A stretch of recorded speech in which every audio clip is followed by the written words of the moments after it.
The Mayan system counts down 13.0.0.0.0 right here to the next cataclysm. It is a day count system that is measuring time to when time collapses. You have to understand the Mayan calendar is attached to Mayan prophecy. There are two major prophecies attached to the Mayan calendar. Well, actually, there's three of them. In the Mayan traditions, at the end of the 13th Bacton, which happens in the 13th region of the world, the ancient world was subdivided in regions 1 through 12. The Americas are the 13th region. The Maya believed they lived above 13 underworlds. They believed they lived under 13 heavens. And at the end of the 13th age, a god named Balan Yakti would appear, and he would initiate the reign of the seven gods. This is Mayan prophecy. Also, at the end of this, at the end of the 13 cycles, would be the invasion of demons. Also, what would happen is the absolute collapse of time and how to reckon time. This is exactly what we find in the book of Revelation in the trumpet judgments. We have the return of the seven kings. We have the collapse of time. What is the collapse of time? It means the day and the year are altered.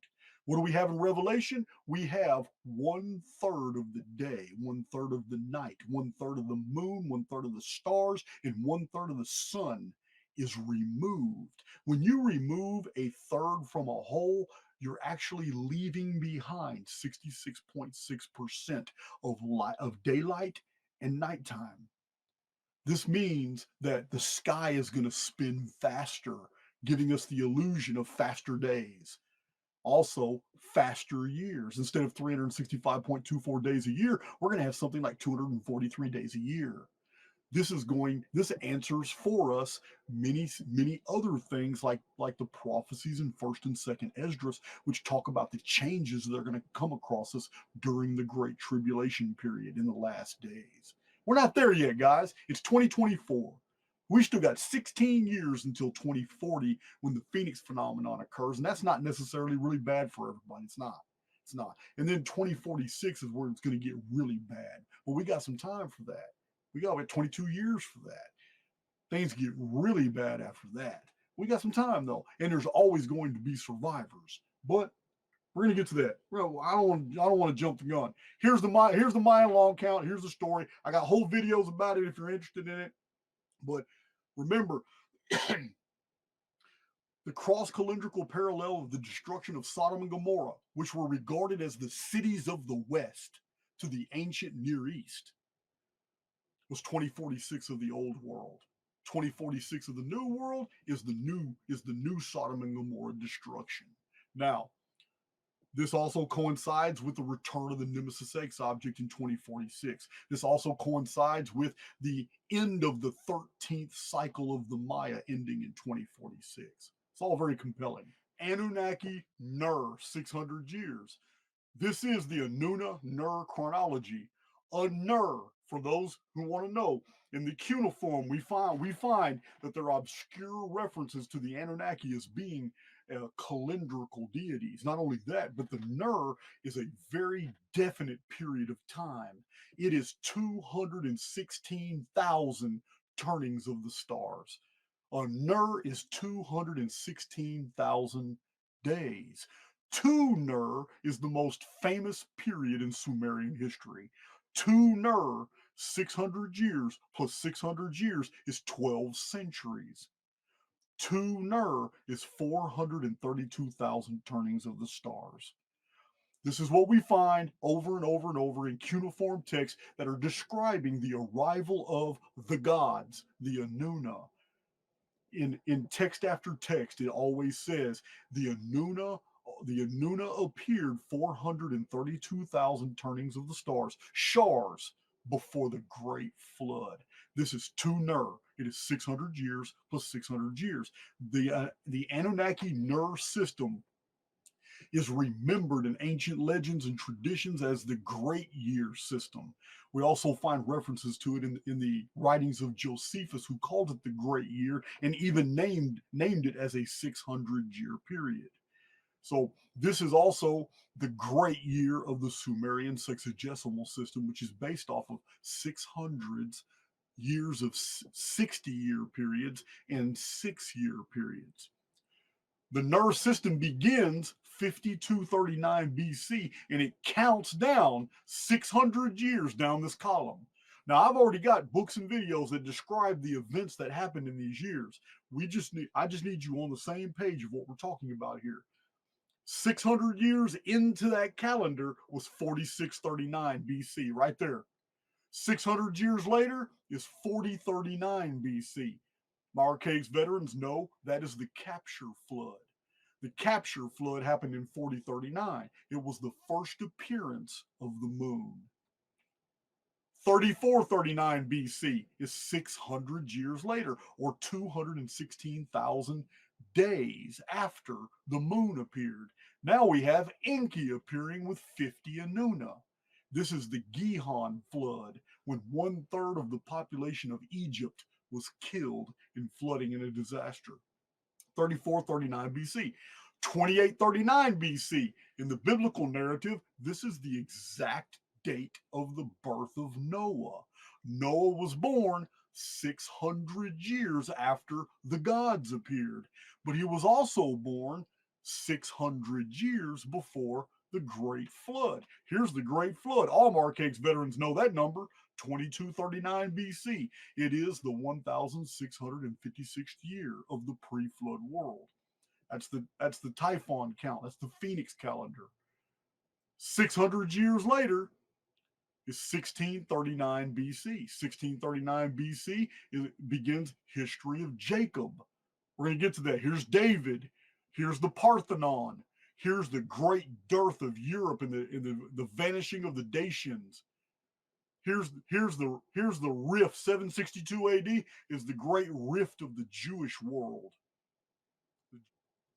The Anuna Nur of 600 years is 216,000 days. Every single Nur is 216,000 days. The timeline ends in 1962, or 216 years before 2178.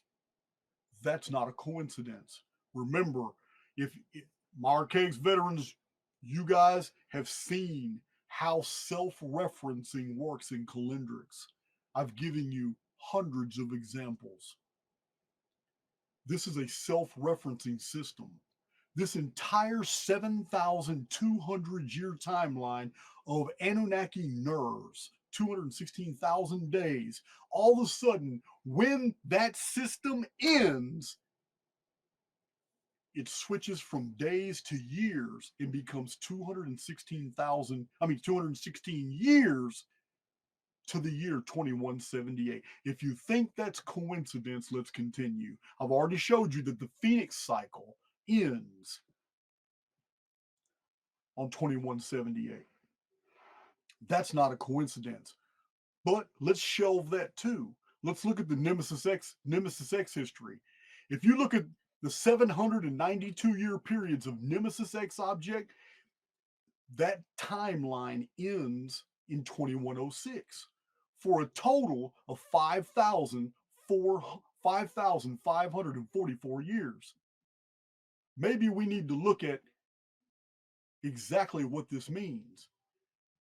We can take the entire history that I've showed you multiple times now and in several charts of the Nemesis X object. The entire history of that object is 5,544 years. Can you see here how 5,544 years collapses to 2178? It's very easy to see. Now, why is this important? This number collapses to 2178, but what is 2178? Why is 2178 important? Right here.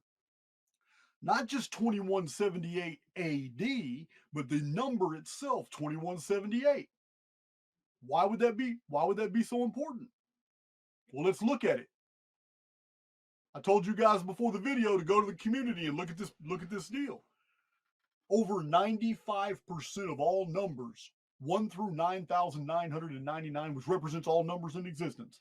The reason being is because anything over 10,000 is merely a reduplication of a lower number. Over 95% of all numbers in existence collapse to zero when they are subtracted from their reflections. Remember, as I told you over and over and over in my presentations, we live in a mirror reality, in a reflective medium that serves us as the photo negative to a real reality that is somewhere else. Over 95% of all numbers, 1 through 9,999, collapse to zero, with the remaining minority of numbers actually collapsing to 2178. But when they get to 2178, they become 8712. And when you subtract, when they get to 2178, you subtract it from its reflection of 8712 to produce 6534. But 6534 subtracted from its reflection of 4356 again becomes 2178. The immortal number, the only number in existence like this. For those of you, I've seen in the comment section, for those of you who think that 8712, 6534, or 4356 are also immortal numbers, they are not. They are permutations and reduplications of 2178. And what I mean is if you take 2178 and multiply it by 2, you get 4356. If you multiply 2178 by 3, you get 6534. If you multiply 2178 by 4, you get 8712. The holographic reflections to the very numbers themselves reduce our reality to almost nothing. It is exactly what the quantum physicists tell us is actually there. Remember, in the quantum field, almost nothing exists, and actual base reality is a bunch of oscillating fields that are very far apart with nothing but air between them.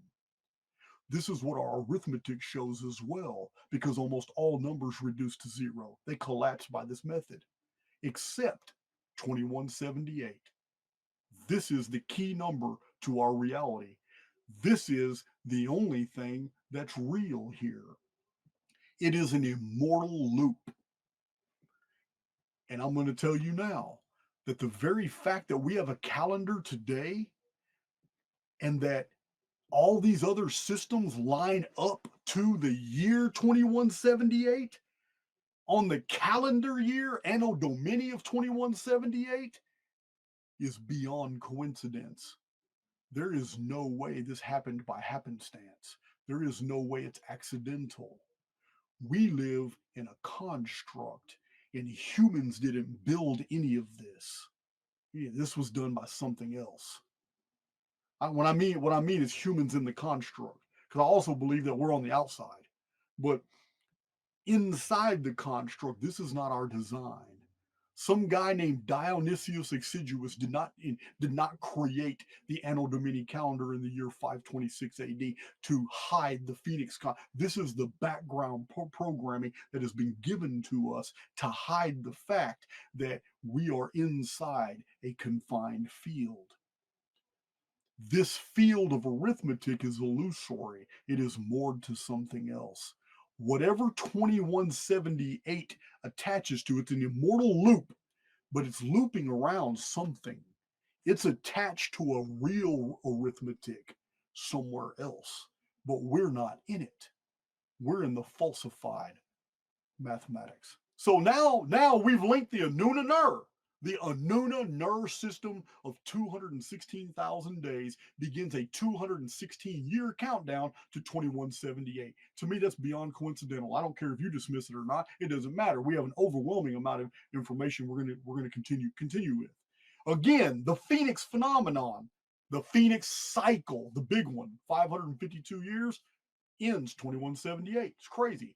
And it just happened to also begin the Dark Ages in 522, when this calendar we're under now, Anno Domini, was implemented. So unusual because 2178 AD happens to be this vortex year for us in these calendrics. It's amazing. How did that happen? The Mayan long count ends after 1,872,000 days divided by 13 Bactans. The end date is 2046.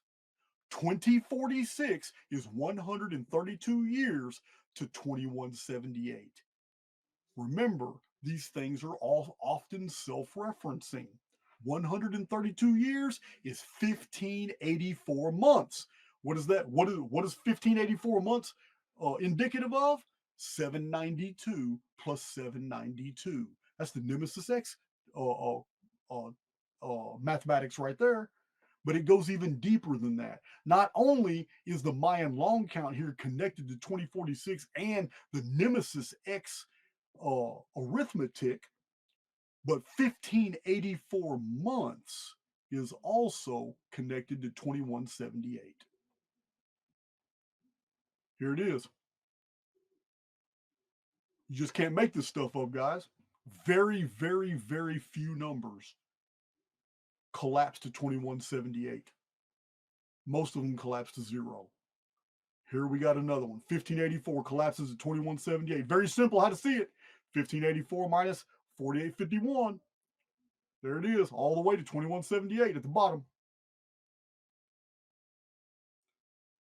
So in two different ways, the Mayan long count, the Mayan long count is associated here to the Nemesis X and 2178.